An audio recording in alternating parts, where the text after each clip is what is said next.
Bom dia, galerinha. Estamos de volta para iniciar nossas aulas online e nós vamos iniciar falando do capítulo 5, que fala sobre o absolutismo e o mercantilismo.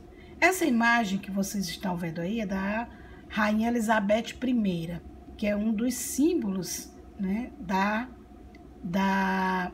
do absolutismo inglês. No decorrer desse capítulo, nós vamos falar muito dos reis absolutistas e a Inglaterra está incluída em um deles. Bom, o Estado absolutista, no contexto histórico, como era que estava a Europa? A Europa, ela vivia uma série de mudanças, uma série de transformações sociais, políticas e econômicas. Por exemplo, a burguesia, ela enriquecia, precisava promover algumas reformas para impulsionar o comércio. Os meios de transporte, para poder transportar essas mercadorias de uma cidade para outra, obrigava os comerciantes a cruzar os feudos. O que acontecia? Nos feudos, cada um tinha sua autoridade, cada senhor feudal tinha suas próprias leis, suas próprias taxações, e isso dificultava o transporte das mercadorias. E essas restrições levaram a burguesia a apoiar a centralização do poder dos reis. Então, fortaleceu-se o poder dos reis. Os reis começaram a se tornar necessários por conta dessas atitudes dos senhores feudais. Como se deu esse fortalecimento do poder dos reis? Bom, a burguesia queria uma criação de uma moeda única, um sistema de peso e medidas único, que facilitasse as trocas de mercadorias. Já a nobreza, que era outro membro que estava apoiando os reis, estavam enfraquecidos por causa das cruzadas. Muitos servos fugiram, né, para as zonas urbanas e eles queriam benefício e privilégio. Na verdade, a nobreza estava falida. Então, o processo de centralização foi longo, não foi da noite para o dia. E sofreu algumas resistências. Por exemplo, a Igreja Católica era contra. Contra, por quê? Porque muitos reis, muitos nobres deixaram de pagar os dízimos, né? Passaram a usar o dinheiro para outra finalidade. Os senhores feudais começaram a perder territórios, né? A perder suas autonomias. E apesar desses entraves da igreja e dos senhores feudais, eles conseguiram impor a sua autoridade. Os reis conseguiram isso. E consolidar o que nós chamamos estados modernos, né? Foi aí que surgiu a França, que surgiu a Alemanha, os estados independentes, né? A formação dos estados. E aí nós temos aí os apoiadores, que era a burguesia, e os nobres, aqueles nobres que estavam falidos. Quem não apoiava? Né? A Igreja Católica e os senhores feudais.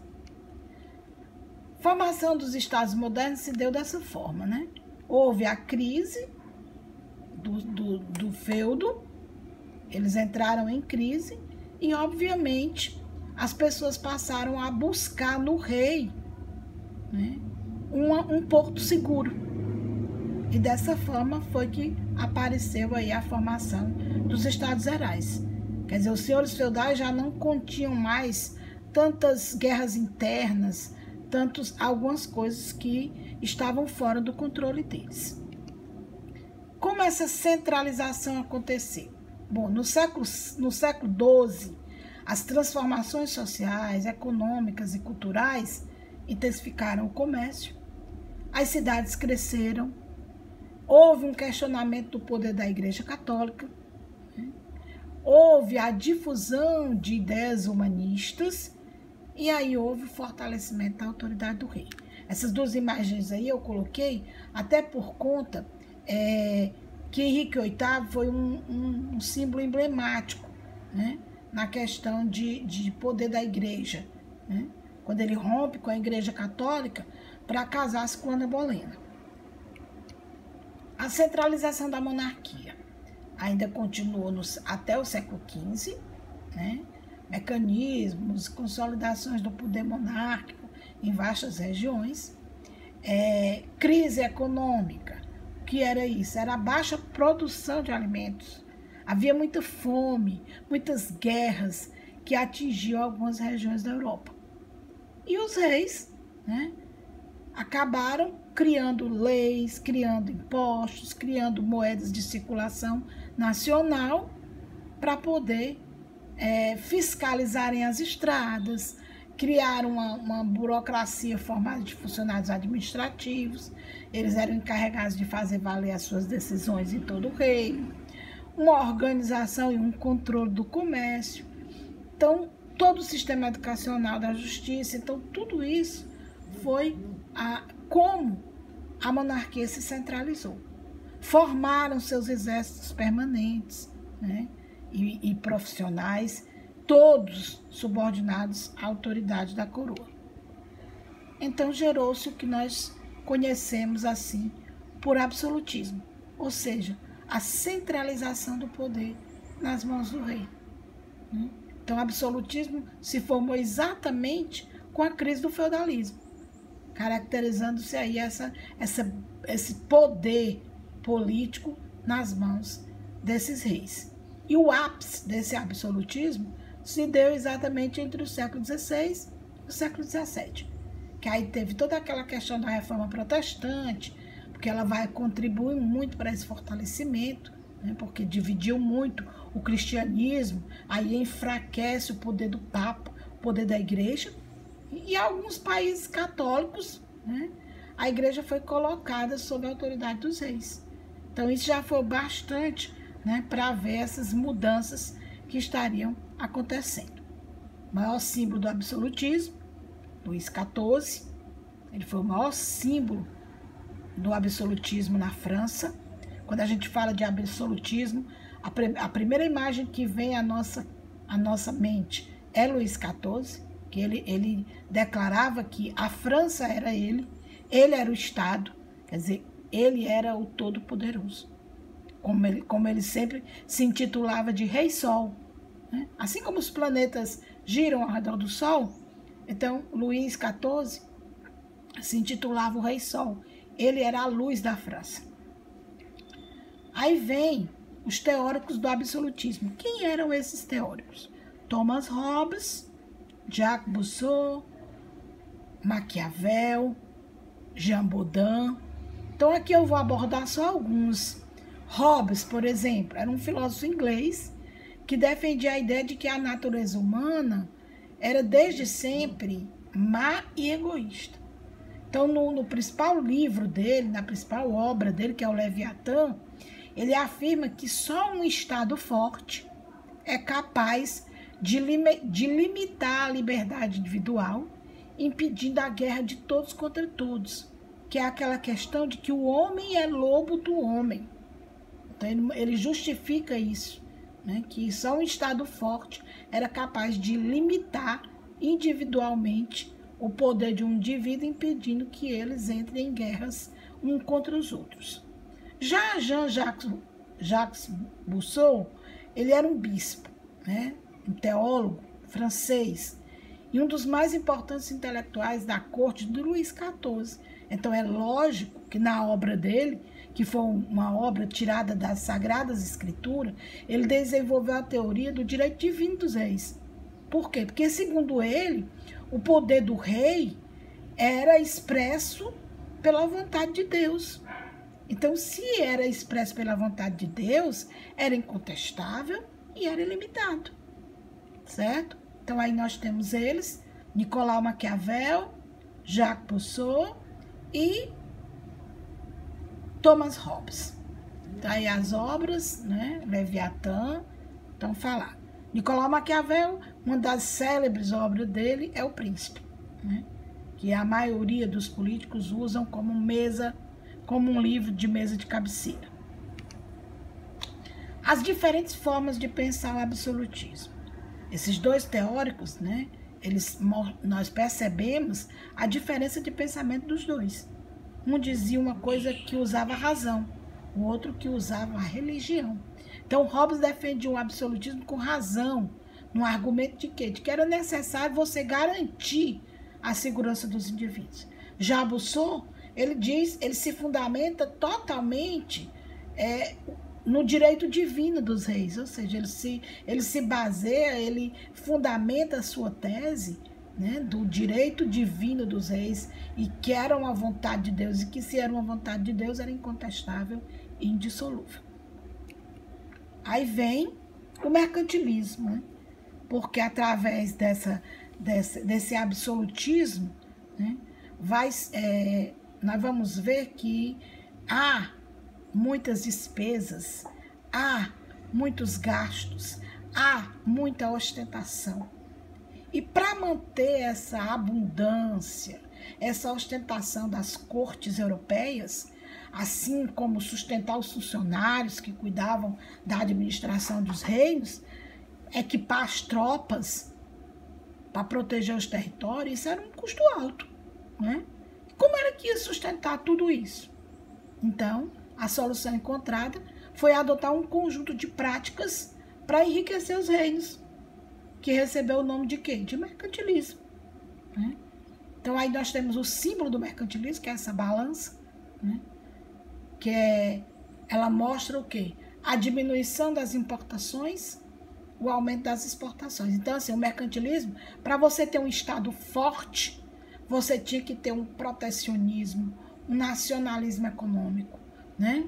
Então, para você diminuir as importações, você teria que aumentar as taxas alfandegárias, as leis pragmáticas. Nós vamos ver isso mais na frente.